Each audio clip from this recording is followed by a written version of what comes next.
Where we were. I want to make sure we're recording. We're good. Okay. All right. So we are.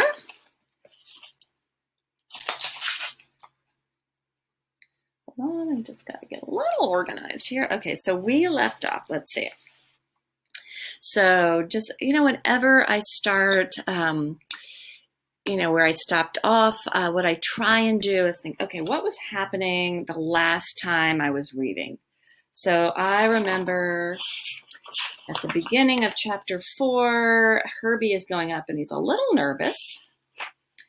And we learn that he walks in and the room's kind of dusty. And he keeps describing the room. They really like setting in this book. Let's see. And so and that's when, they look at the 3-dimensional image of the town on her table. So I like that we can actually picture it. And then Scarlett noticed this little creepy thing, and that is what they're looking at, right? And so let's see. Here we are. So the town disappeared, right? And from the little diorama. And he's asking about the camera Luna. So Lady Kraken lets go of the control of the wheel and narrows her eyes as if seeing me properly for the first time. There are lenses in the tower on the roof, special lenses. Oh, I'm going to change my voice. Sometimes when I read, I'm like, wait, I made a mistake while I was reading. I'm going to go back so it makes sense. I'm noticing this little mark tells me that someone's talking. There are lenses in the tower on the roof, special lenses. They collect the light of the moon and project it down here. From the tower, I can see the whole town. Well, almost the whole town. The old lady grasps the paraffin lamp. Remember, that has wax, so it's got to be some sort of candle lamp, and holds it up. I sense the shadows stretch up behind me as she wheels closer. Remember, she's in a wheelchair.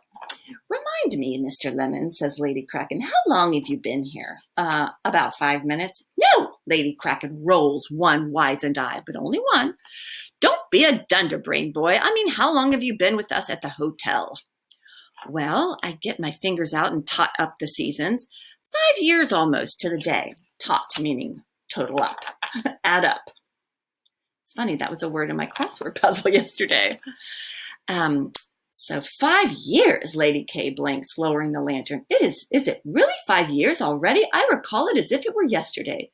You were found on the beach, were you not, washed up in a crate of grapefruits? Lemons, your ladiness, I correct her. It was a crate of lemons. Ah, yes, of course. And you refused to tell anyone your name. So we get a little bit of Herbie's backstory. So I'm going to put H or Herbie here, because we've just learned that he washed up on the shore in a crate of lemons, and he didn't tell anyone his name. I couldn't remember my name, I blurt out. I still can't. Yes, indeed, Lady Kraken nods. So we gave you one. I say nothing. Even I have to admit that the name Herbert Lemon suits me somehow. Now we know, because he was found in a crate of lemons, where his name came from. And since no one knew what to do with you, Lady Kraken continues, and since our last lost and founder had gone missing, we gave you a job, too. I've always felt the post of lost and founder at the Grand Nautilus Hotel is best fulfilled by a child, and you were our youngest ever. So it's kind of ironic that the lost and founder had gone missing. And it's kind of an interesting detail, right? That the idea of the best is best fulfilled by a child. I like that. And you were our youngest ever. Here comes the chopping block, I can't help thinking. But I wonder, Mr. Lemon, says Lady K, her eyes narrowing till they are almost shut. Are you really happy here? I open my mouth to reply, yes, but nothing comes out. Am I happy here? I mean, happy? My mind dances with images from the last few years. The kind faces of the hotel who've watched over me, the regular guests who treat me with affection the way old Mollusk Mustache twitches in outrage when he sees all this, but can do nothing about it. What's not to be happy about? And yet, there's the crate of lemons and the mysterious blank in my memory that leads up to my strange arrival in Erie-on-Sea.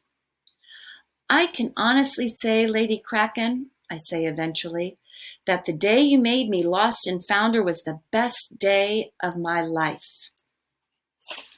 That I can remember, I add, but only in my head. Lady Kraken breaks into a slow smile, one that spreads up both sides of her face and makes her look more like a turtle than ever. Ah, good. Then you won't mind if I add a few little extra tasks to your duties, will you, Mr. Lemon? And of course I have no choice but to nod in agreement.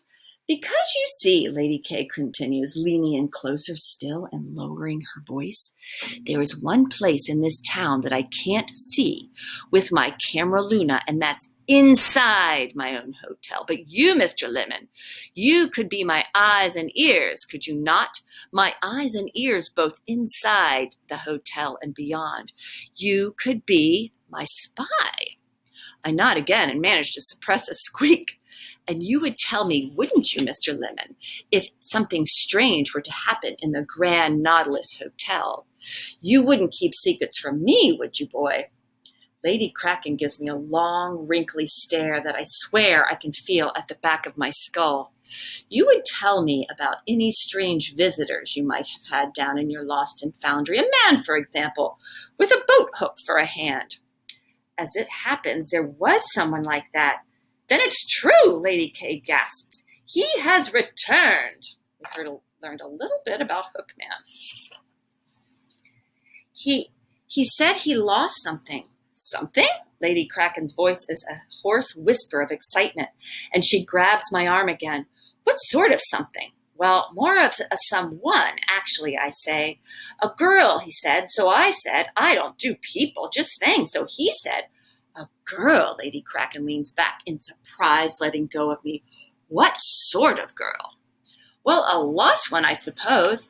Herbert Lemon. Lady Kraken raises one crooked finger to silence me. This is important. Now, did he find the girl?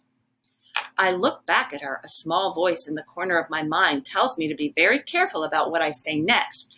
And that makes my actual reply all the more surprising. No, I say. There was no girl. All right, so I just finished a chapter. So I want to go through and see where I marked and make sure that I jotted down at least why I marked it off. So let's see, crooked finger, and she points her crooked finger. So I underline this because we talked that maybe it's the Malamander. Okay, and let's... here we learn, that's right, about Herbie's backstory. So I think that's important. So if I need to kind of put ideas together about Herbie, and it's interesting, just like we said when we were together, that the idea of being lost and found is a pattern or a signpost again and again, right? That if something keeps if a writer keeps bringing something over and over again and again, I need to really pay attention. And so we find out that the lost and founder was lost, and then he was hired. And so it's kind of interesting. I marked this because he has these people looking out for him, almost like the hotel is his family. So I thought that was kind of interesting. And then this idea of his being lost. And then here, right, he was found. So he was found and lost, and it's the best job. He loves it, but then he can't remember the rest of his life.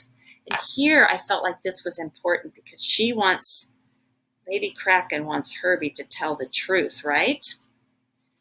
And at the very end, he lies to her. So what does this choice say about him? So I'm just going to say lies to Mrs. Kraken.